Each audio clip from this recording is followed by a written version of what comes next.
11 मई 1998 दोपहर 3:45 पर राजस्थान के पोखरण में अचानक एक के बाद एक 3 जबरदस्त धमाके होते हैं। अचानक धरती कांप उठती है और आसमान धुएं के गुब्बार से भर जाता है।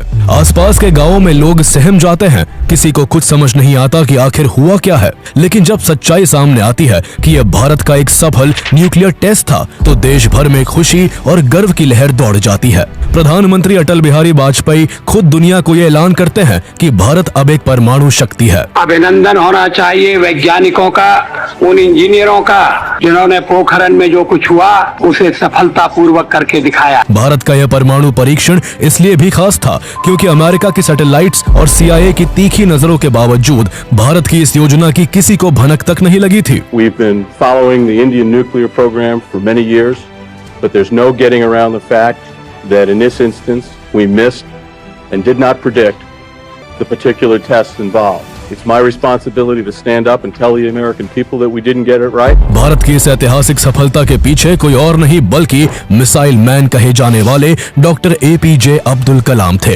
जिन्होंने न केवल ऑपरेशन शक्ति को कामयाबी तक पहुंचाया, बल्कि उन्होंने अमेरिका की आंखों में धूल झोंकने के लिए मेजर जनरल पृथ्वीराज का भेष भी धरा था। रामेश्वरम के एक छोटे से गाँव में एक नाविक के घर पैदा होने वाले अब्दुल कलाम ने अपनी मेहनत के दम पर DRDO और ISRO जैसे देश के 2 सबसे बड़े साइंटिफिक इंस्टीट्यूशंस में काम किया और भारत को स्पेस एंड डिफेंस टेक्नोलॉजी में इतना सेल्फ रिलायंट बना दिया कि जो देश कभी हथियारों के लिए दूसरे देशों पर डिपेंडेंट था, वो आज खुद वेपन्स बना भी रहा है और उसे एक्सपोर्ट भी कर रहा है। उन्होंने अग्नि, पृथ्वी और आकाश जैसी मिसाइलों से न केवल भारत को एक मजबूत सैन्य शक्ति बनाया, बल्कि उन्होंने बच्चों को सपने देखना सिखाया, युवाओं को इनोवेशन की तरफ मोड़ा और विज्ञान को लैब से निकालकर सीधे गांवों तक पहुंचाया। वो महान साइंटिस्ट होने के साथ साथ देश के सबसे चहेते राष्ट्रपति भी बने, लेकिन उन्होंने फिर भी खुद को एक टीचर कहलाना पसंद किया। तो आइए जानते हैं मिसाइल मैन के नाम से मशहूर भारत के सबसे प्यारे राष्ट्रपति डॉक्टर APJ अब्दुल कलाम की पूरी कहानी। आखिर कभी फाइटर पायलट बनने का ख्वाब रखने वाले डॉक्टर कलाम भारत के महान साइंटिस्ट कैसे बने, भारत को न्यूक्लियर पावर बनाने में उनकी क्या भूमिका थी और जून 2007 में प्रेसिडेंट के रूप में दूसरे कार्यकाल की इच्छा रखने के बावजूद वो दोबारा प्रेसिडेंट क्यों नहीं बन पाए थे। He was an eminent scientist, a people's president, a Bharat Ratna and India's very own missile man. 1962 में वो भारतीय अंतरिक्ष अनुसंधान संस्थान यानी ISRO से जुड़े और देश के पहले स्वदेशी उपग्रह SLV-3 के प्रोजेक्ट लीडर बने। डॉक्टर कलाम ने 1998 में पोखरण 2 के परमाणु परीक्षण के दौरान अहम भूमिका निभाई थी। For India, Dr. Kalam is one sun that will never set. Message is dream transforms into thoughts, thoughts result into action.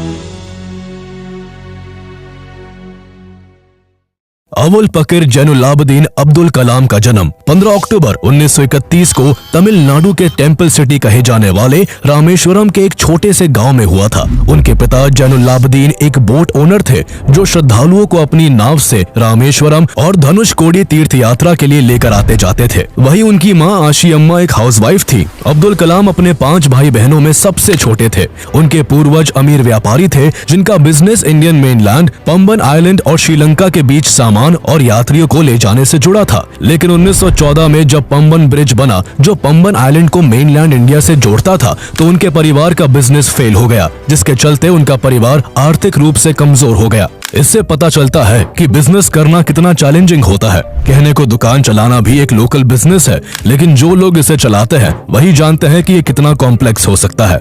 Order track करना, स्टाफ की शिफ्ट मैनेज करना, इन्वेंट्री चेक करना, ये सब दिन भर की भागदौड़ में एक एंडलेस स्ट्रगल जैसा लगता है। मान लीजिए लखनऊ का एक इलेक्ट्रॉनिक स्टोर ओनर जो मोबाइल फोन्स, एक्सेसरीज और गैजेट्स बेचता है, उसे कई बार प्रॉब्लम्स फेस करनी पड़ती हैं। कभी कोई मॉडल स्टॉक से बाहर, कभी साइज या कलर मिसमैच और कई बार कस्टमर्स फ्रस्ट्रेशन में बिना खरीदे ही लौट जाते हैं। लेकिन अब इन सब का एक स्मार्ट सॉल्यूशन है, ओडू point of cell. Odu POS से आप अपना रिटेल या ऑफलाइन बिजनेस बड़ी आसानी से मैनेज कर सकते हैं। यह आपकी इन्वेंट्री को रियल टाइम में ट्रैक करता है, जिससे स्टॉक आउट जैसी दिक्कत नहीं आती। और अगर आपके मल्टीपल स्टोर्स हैं तो आप हर लोकेशन की इन्वेंट्री एक जगह से मैनेज कर सकते हैं।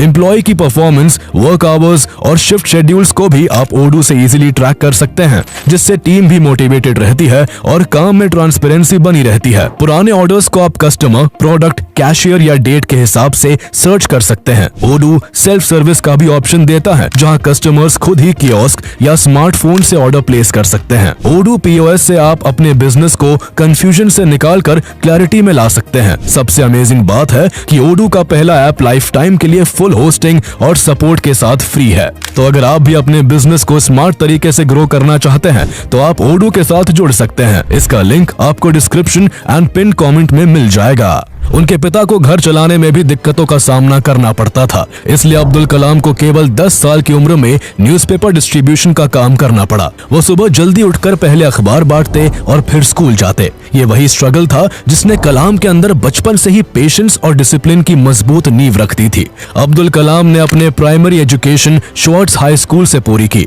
वो शुरुआत में एक एवरेज स्टूडेंट थे, लेकिन उनके अंदर कुछ नया सीखने की जिज्ञासा और कुछ बड़ा करने की आग साफ दिखाई देती थी। साल 1954 में उन्होंने तिरुचिरापल्ली के सेंट जोसेफ्स कॉलेज से फिजिक्स में ग्रेजुएशन पूरा किया। अब्दुल कलाम को पक्षियों के उड़ने का तरीका बहुत फैसिनेट करता था। वो अक्सर पक्षियों को उड़ते हुए देखकर सोच में पड़ जाते थे और यही क्यूरियोसिटी उन्हें एरोनॉटिकल इंजीनियरिंग की तरफ ले गई। इसके लिए उन्होंने मद्रास इंजीनियरिंग का एग्जाम दिया और उनका selection Madras institute of technology MIT में हो गया। लेकिन जब उन्होंने MIT की फीस सुनी तो वो काफी दुखी हो गए, क्योंकि फीस ज्यादा थी और वो जानते थे कि उनके परिवार के लिए इतनी महंगी फीस भर पाना मुश्किल है। तभी उनकी बड़ी बहन आसिम जोहरा आगे आई और उन्होंने अपने सोने के गहने बेचकर कलाम की फीस के पैसे दिए, जिससे 1955 में उनका MIT में एडमिशन हो सका। अपनी बहन के सैक्रिफाइस का जिक्र कलाम ने अपनी book my journey transforming dreams into actions में काफी भावुकता के साथ किया था।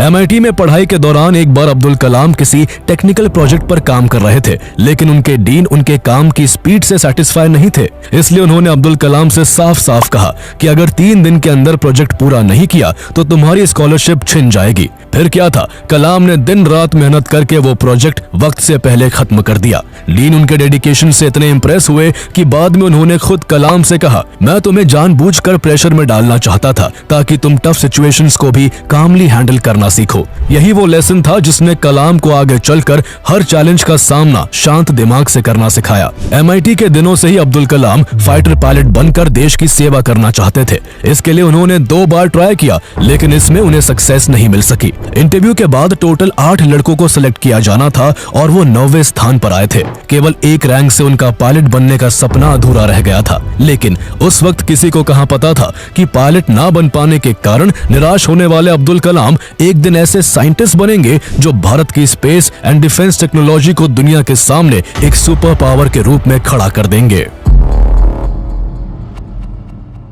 Madras institute of technology MIT से एरोनॉटिकल इंजीनियरिंग की डिग्री हासिल करने के बाद Abdul Kalam defence research and development service के मेंबर बने और फिर साल 1960 में उन्होंने defence research and development organisation DRDO में एक साइंटिस्ट की हैसियत से अपने करियर की शुरुआत की। DRDO में उनका पहला असाइनमेंट भारत का पहला स्वदेशी होवरक्राफ्ट प्रोजेक्ट था, जिसका नाम नंदी था। डॉक्टर कलाम ने अपनी टीम के साथ खूब मेहनत की और कुछ ही वक्त में इसे सक्सेसफुली बना लिया। इसी दौरान 1962 में जब नासा यंग साइंटिस्ट के लिए एक special rocket science training programme organise कर रहा था, तब Indian national committee for space research यानी INCSR के चेयरमैन डॉक्टर विक्रम साराभाई ने 10 प्रॉमिसिंग इंडियन साइंटिस्ट को वहां भेजने का फैसला किया, जिनमें से एक नाम अब्दुल कलाम का भी था। मार्च 1963 में कलाम ट्रेनिंग के लिए अमेरिका गए और उन्होंने नासा के गोडार्ड स्पेस फ्लाइट सेंटर और वॉलप्स आइलैंड में ट्रेनिंग ली। यहाँ उन्होंने रॉकेट लॉन्चिंग, प्रपल्शन सिस्टम्स और स्पेस टेक्नोलॉजी की बारीकियों को सीखा।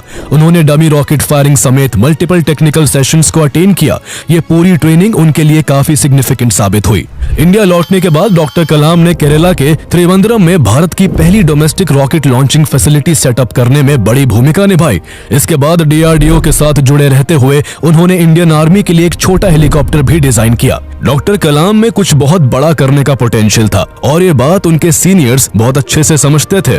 इसलिए उनकी कैपेबिलिटीज को देखते हुए साल 1969 में उनका Indian space research organisation ISRO में ट्रांसफर कर दिया गया। इसरो में उन्हें father of the Indian space programme कहे जाने वाले डॉक्टर विक्रम साराभाई और उस समय के इसरो चेयरमैन डॉक्टर सतीश धवन के साथ काम करने का मौका मिला। यहाँ डॉक्टर कलाम को भारत के सबसे ambitious project satellite launch vehicle SLV का प्रोजेक्ट डायरेक्टर बनाया गया। SLV के जरिए भारत अपने खुद के सैटेलाइट को स्पेस में भेजकर ग्लोबल स्टेज पर अपनी साइंटिफिक प्रेजेंस दर्ज करवाना चाहता था। डॉक्टर कलाम इस मिशन में पूरी जी जान से लगे हुए थे, लेकिन साथ ही वो एक इंडिपेंडेंट इंडिजीनियस रॉकेट प्रोग्राम पर भी काम कर रहे थे, जिसकी शुरुआत उन्होंने 1965 में DRDO के दौरान ही की थी। वो अपने इस प्रोजेक्ट को बड़े लेवल पर एक्सपैंड करना चाहते थे, इसलिए उन्होंने इसके लिए इंडियन गवर्नमेंट से अप्रूवल मांगा और साल 1969 में ही उन्हें गवर्नमेंट से इसकी परमिशन मिल गई। इसरो में रहते हुए डॉक्टर कलाम ने सैटेलाइट लॉन्च व्हीकल SLV-3 को सफल बनाने के लिए करीब 10 साल तक दिन रात मेहनत की। ये वो समय था जब भारत का स्पेस प्रोग्राम अपनी शुरुआती दौर में था। ना तो एडिक्वेट फंड्स थे और ना ही एडवांस टेक्नोलॉजी, लेकिन कलाम और उनकी डेडिकेटेड टीम इस काम में लगी रही और आखिरकार साल 1979 में डॉक्टर अब्दुल कलाम के नेतृत्व में भारत ने पहली बार एक सैटेलाइट लॉन्च व्हीकल की टेस्टिंग की। लेकिन जैसे ही इसे लॉन्च किया गया, कंप्यूटर ने एक टेक्निकल फॉल्ट की वार्निंग दी, पर कलाम ने वार्निंग को इग्नोर कर दिया। इसका नतीजा ये हुआ कि लॉन्च असफल रहा और सैटेलाइट ऑर्बिट तक नहीं पहुंच पाई। ये नाकामी कलाम के लिए बहुत बड़ा इमोशनल झटका थी, लेकिन उनके मेंटर और इसरो के चेयरमैन डॉक्टर सतीश धवन ने उनकी हिम्मत बढ़ाई और फिर से प्रयास करने के लिए उन्हें मोटिवेट किया।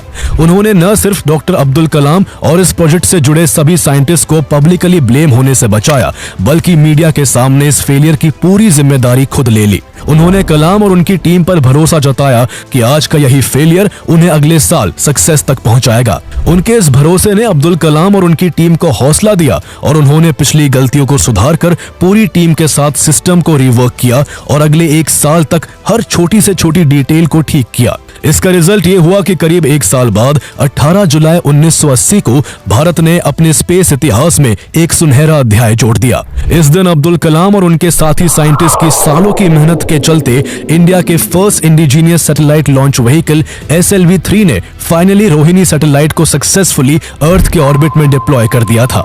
ये इसरो और भारत दोनों के लिए प्राउड मोमेंट था। पहली बार भारत ने अपनी इंडिजीनियस टेक्नोलॉजी से एक सैटेलाइट को आउटर स्पेस में भेजा था और इसी के साथ इंडिया ग्लोबल स्पेस क्लब में एंटर कर गया। इस सक्सेस ने डॉक्टर APJ अब्दुल कलाम को देश भर में एक नेशनल हीरो बना दिया, जिसके बाद उनकी लीडरशिप और विजन को दुनिया रिकॉग्नाइज करने लगी थी। SLV प्रोग्राम के साथ साथ कलाम की गाइडेंस में 2 और important defence projects, project devil और प्रोजेक्ट वैलिएंट भी चल रहे थे, जिनका मकसद SLV टेक्नोलॉजी की मदद से बैलिस्टिक मिसाइल डेवलप करना था। साथ ही वो polar satellite launch vehicle PSLV programme की कोर टीम में भी शामिल थे, जिसकी आगे चलकर भारत को स्पेस वर्ल्ड में पहचान दिलाने में अहम भूमिका थी। SLV-3 की सफलता के बाद अगस्त 1980 में प्रधानमंत्री इंदिरा गांधी ने डॉक्टर अब्दुल कलाम और डॉक्टर सतीश धवन को प्रमुख सांसदों से मिलने के लिए इनवाइट किया। लेकिन जब कलाम को इस इनविटेशन की जानकारी मिली तो वो नर्वस हो गए। उन्होंने डॉक्टर सतीश धवन से कहा, सर मेरे पास ना सूट है ना जूते,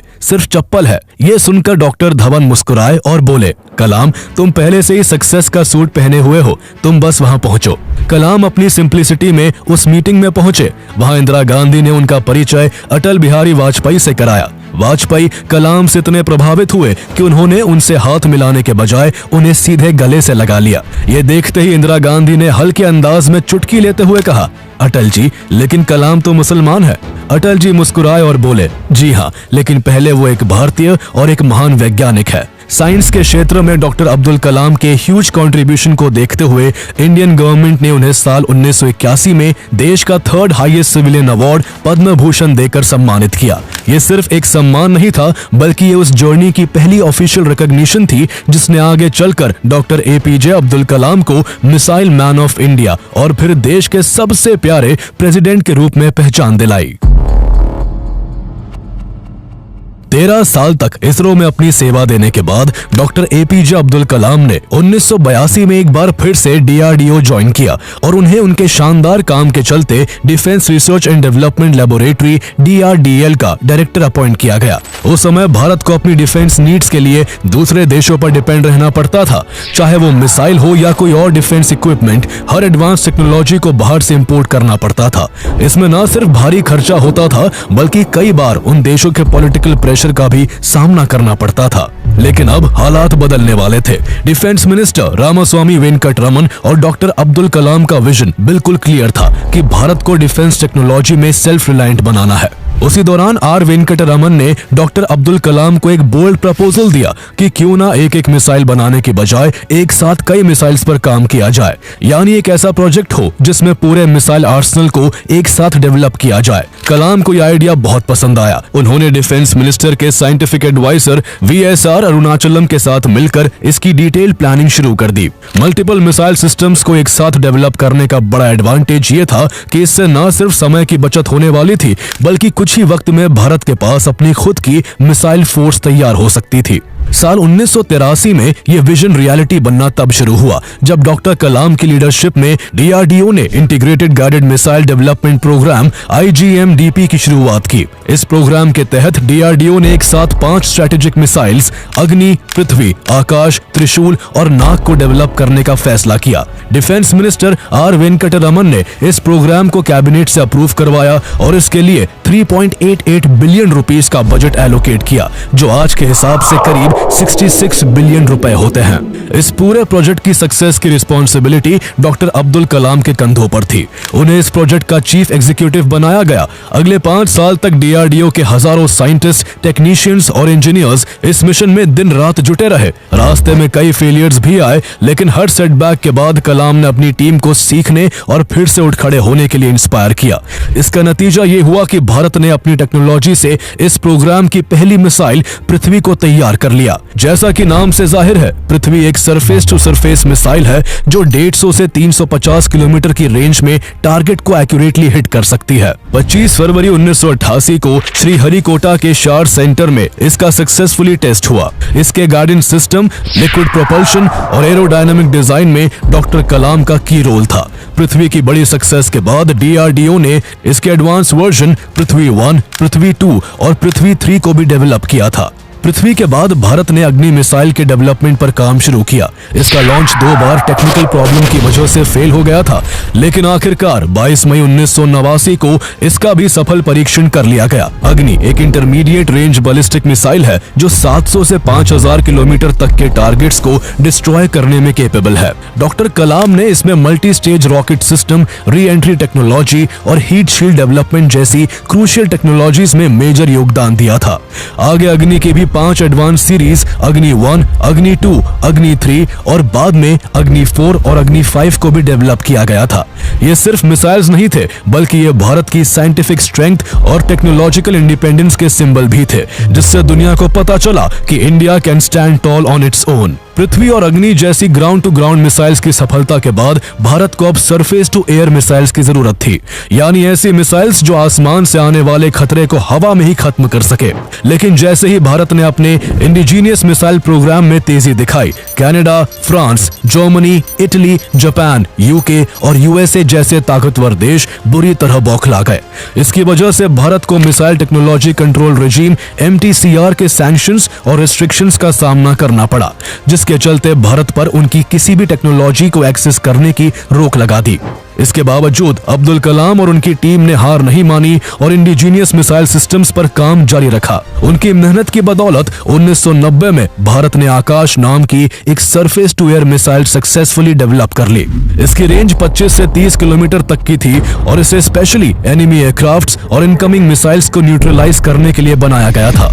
इसके बाद डॉक्टर अब्दुल कलाम और उनकी टीम ने त्रिशूल नाम की 9 किलोमीटर रेंज वाली एक short range surface to air missile भी डेवलप की, जिसे इंडियन नेवी और एयरफोर्स के लिए कम दूरी के हवाई खतरों का मुकाबला करने के लिए डिजाइन किया गया था। इसके बाद DRDO ने अब्दुल कलाम की विजनरी लीडरशिप में नाग नाम की एक 3rd generation anti tank guided missile बनाई।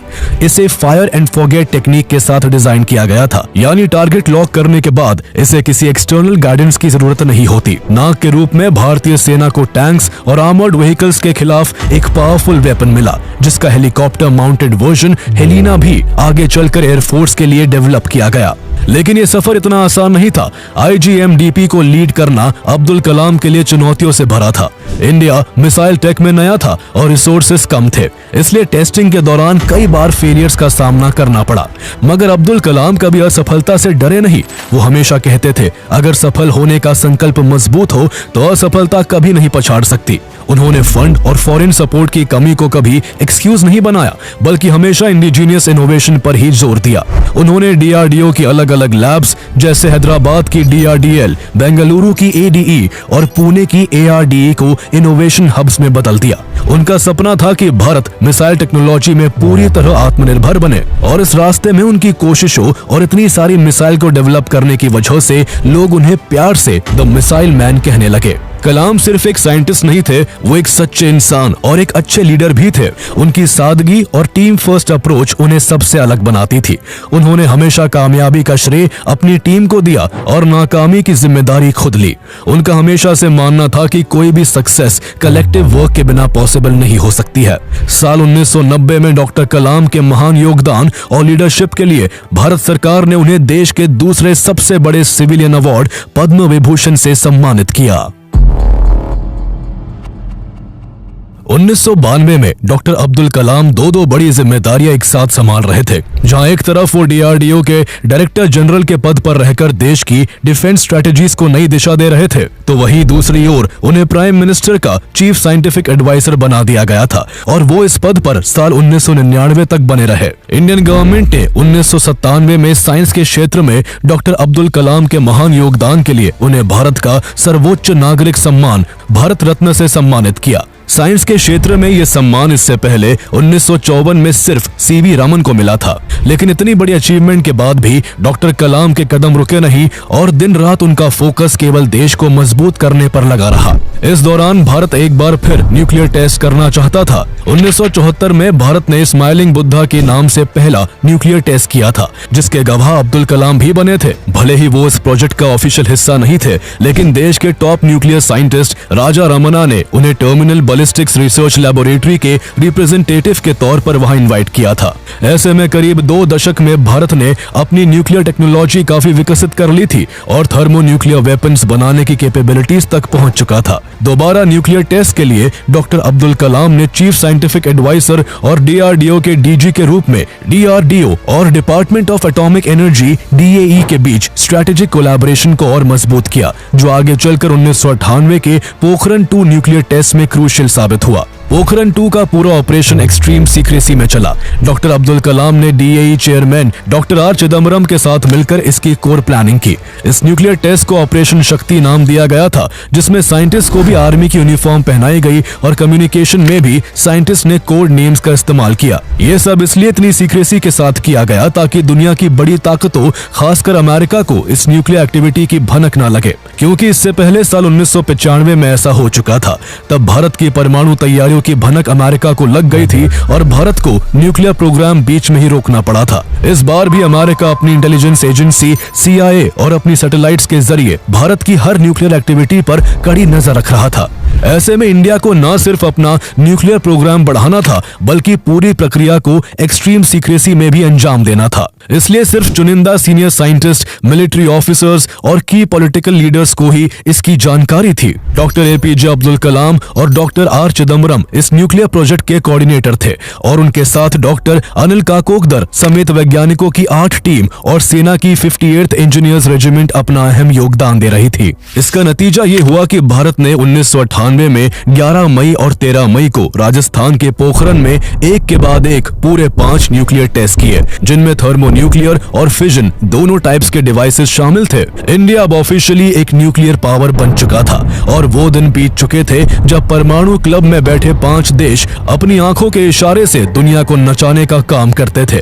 भारत ने अब ग्लोबल स्टेज पर सीना ठोक कर खड़े होने की हिम्मत पा ली थी और यही वजह थी कि भारत की सफलता पर इंटरनेशनल रिएक्शंस काफी सख्त थे।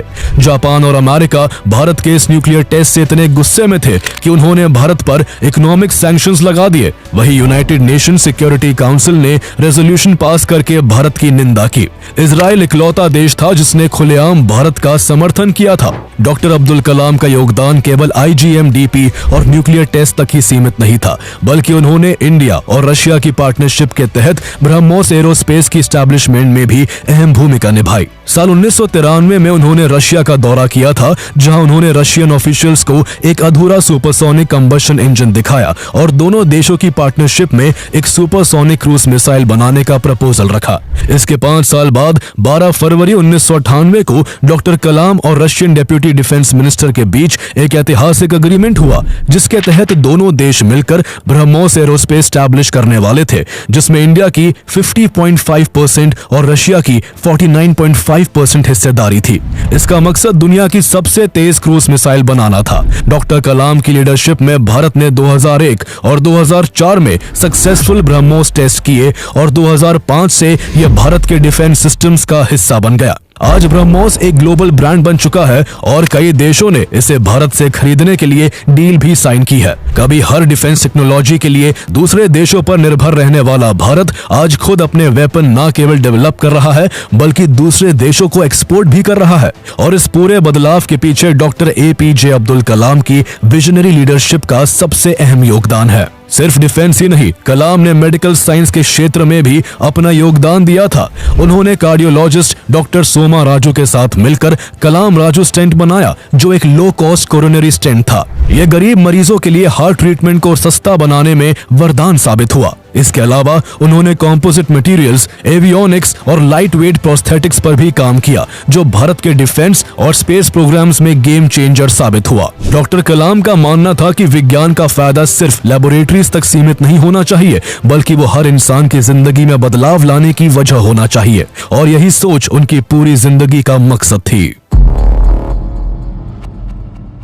अटल बिहारी वाजपेयी डॉक्टर APJ अब्दुल कलाम के विजन और व्यक्तित्व से इतने ज्यादा प्रभावित थे कि उन्होंने 2002 में उन्हें देश का अगला प्रेसिडेंट बनाने का फैसला किया। इससे कुछ साल पहले भी अटल बिहारी वाजपेयी ने उन्हें अपने कैबिनेट में शामिल होने का ऑफर दिया था, लेकिन कलाम ने इसके लिए रेस्पेक्टफुली मना कर दिया था। उन्होंने तब कहा था कि देश को इस वक्त डिफेंस रिसर्च और न्यूक्लियर प्रोग्राम में मेरी ज्यादा जरूरत है। लेकिन 2002 में जब प्रेसिडेंट पद की बात आई तो अटल बिहारी वाजपेयी उन्हें राष्ट्रपति बनाने के लिए अड़ गए। उन्होंने उन्हें फोन किया और कहा, कलाम साहब, देश को राष्ट्रपति के रूप में आपकी जरूरत है। कलाम मुस्कुराए और बोले, मुझे इस पर सोचने के लिए 1 घंटा दीजिए। जवाब में अटल बिहारी वाजपेयी ने कहा, समय ले लीजिए, लेकिन जवाब हाँ चाहिए, ना नहीं।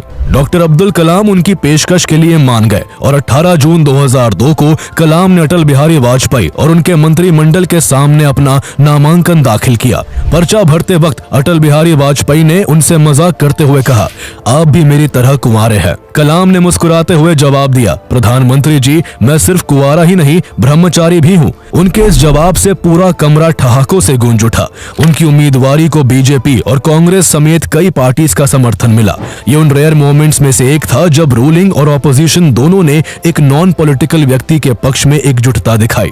25 जुलाई 2002 को डॉक्टर APJ अब्दुल कलाम ने 11वें राष्ट्रपति के रूप में शपथ ली और भारत के पहले वैज्ञानिक राष्ट्रपति बने। हालांकि देश की हाईएस्ट पोजीशन पर होने के बाद भी डॉक्टर कलाम एक साधारण जिंदगी जीते थे। उन्होंने राष्ट्रपति भवन को जनता के लिए खोलकर इसे पीपल्स पैलेस बना दिया था। उनकी सादगी और जनता से सीधे संवाद के कारण ही उन्हें पीपल्स प्रेसिडेंट भी कहा जाता है। वो अक्सर स्कूल और कॉलेज जाकर बच्चों के साथ संवाद करते और उन्हें विज्ञान, शिक्षा और सपनों का पीछा करने के लिए प्रेरित करते थे। सितंबर 2003 में जब उन्होंने चंडीगढ़ के post graduate institute of medical education and research PGI-MER में एक इंटरैक्टिव सेशन में हिस्सा लिया तो उन्होंने भारत में सोशल यूनिटी और प्रोग्रेस के लिए यूनिफॉर्म सिविल कोड लागू करने की बात की थी। एक बार एक स्कूल की यात्रा के दौरान एक बच्चे ने उनसे पूछा, आप इतने बड़े वैज्ञानिक और राष्ट्रपति होने के बावजूद इतने सिंपल कैसे हैं? कलाम ने मुस्कुराते हुए जवाब दिया, सादगी मेरे माता पिता की देन है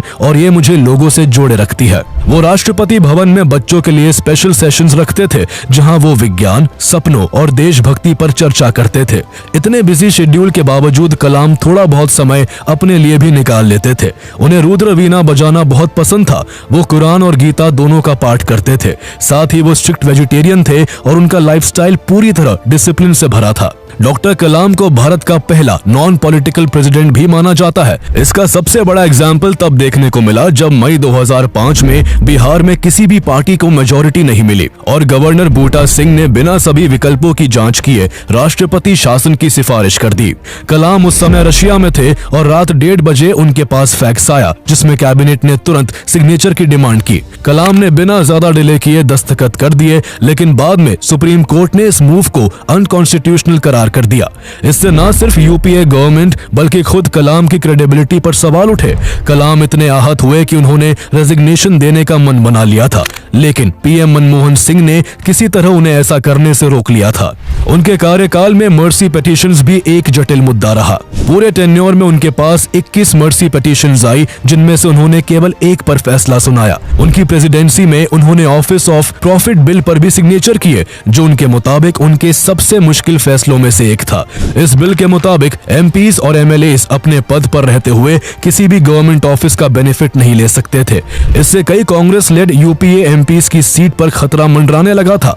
इस बिल के मुद्दे पर राष्ट्रपति और सरकार में टकराव की स्थिति पैदा हो गई थी।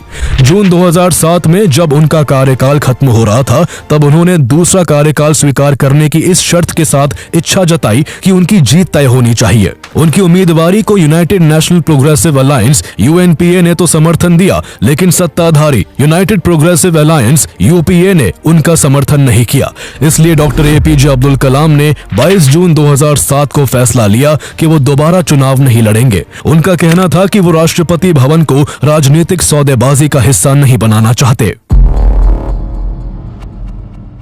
2007 में राष्ट्रपति कार्यकाल खत्म होने के बाद डॉक्टर एपीजे अब्दुल कलाम ने एक बार फिर अपनी जड़ों की ओर रुख करते हुए एजुकेशन एंड यूथ एम्पावरमेंट की ओर ध्यान देना शुरू किया।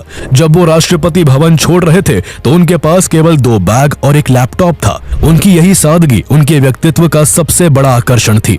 कलाम ने अपने जीवन के अंतिम दिनों को यूनिवर्सिटीज, स्कूल्स और कॉलेजेस में लेक्चर देने, किताबें लिखने और अपनी मोटिवेशनल स्पीचेस के जरिए यूथ को इंस्पायर करने में बिताया। उन्होंने 30 से भी ज्यादा किताबें लिखी, जिनमें wings of fire, ignited minds और इंडिया 2020 सबसे ज्यादा पॉपुलर रही। जहां विंग्स ऑफ फायर में उनके बचपन से लेकर साइंटिस्ट और फिर प्रेसिडेंट बनने तक की इंस्पायरिंग जर्नी है, तो वही इग्नाइटेड माइंड्स में उन्होंने युवाओं को अपने सपनों को हासिल करने और देश की प्रोग्रेस में भागीदार बनने का मैसेज दिया। इंडिया 2020 और vision for the new millennium में उन्होंने अपना विजनरी सपना रखा था, जिसमें उन्होंने भारत को 2020 तक एक डेवलप्ड कंट्री बनाने के लिए कुछ उपाय सुझाए थे। लेकिन डॉक्टर कलाम सिर्फ किताबें लिखने तक नहीं रुके। उन्होंने अपने विजन को ग्राउंड लेवल पर इम्प्लीमेंट करने की भी कोशिश की। उन्होंने यंग एंटरप्रेन्योर्स को इंस्पायर किया कि वो टेक्नोलॉजी का इस्तेमाल एजुकेशन, हेल्थ केयर और एग्रीकल्चर से जुड़ी प्रॉब्लम्स को सॉल्व करने के लिए करे। उन्होंने रूरल इंडिया में इनोवेशन को प्रमोट करने के लिए कई ऑर्गेनाइजेशन के साथ काम किया और providing urban amenities to rural areas या प्यूरा जैसे इनिशिएटिव को एक्टिवली सपोर्ट किया। उनका मानना था कि जब तक गांवों को शहर जैसी फैसिलिटीज नहीं मिलती, तब तक देश का डेवलपमेंट अधूरा है।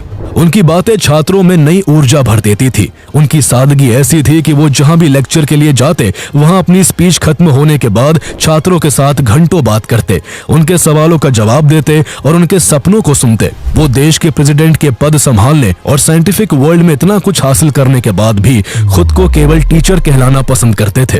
नियति ने भी उनकी इस सोच का इतना सम्मान किया कि जब 27 जुलाई 2015 को उन्होंने आखिरी सांस ली, तब भी वो बच्चों को IIM शिलोंग में लेक्चर दे रहे थे। वो creating a liveable planet earth विषय पर बोल रहे थे कि अचानक उन्हें दिल का दौरा पड़ा और वो वही मंच पर गिर पड़े और फिर कभी नहीं उठ सके।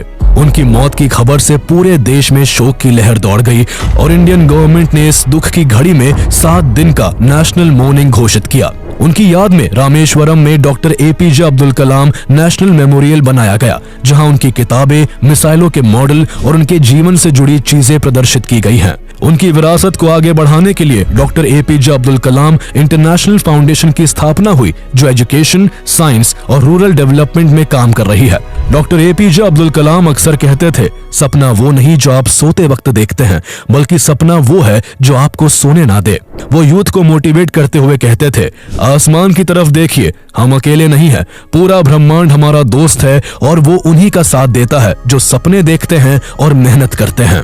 वो कहते हैं ना, ग्रेट सोल्स नेवर डाई। वैसे ही डॉक्टर APJ अब्दुल कलाम आज भी हमारे साथ है। उनकी सादगी, उनकी टेक्नोलॉजी, उनके इनोवेशंस, उनके कोट्स और उनका विश्वास हमें और पूरे भारत देश को आगे बढ़ने के लिए आज भी प्रेरित करता है।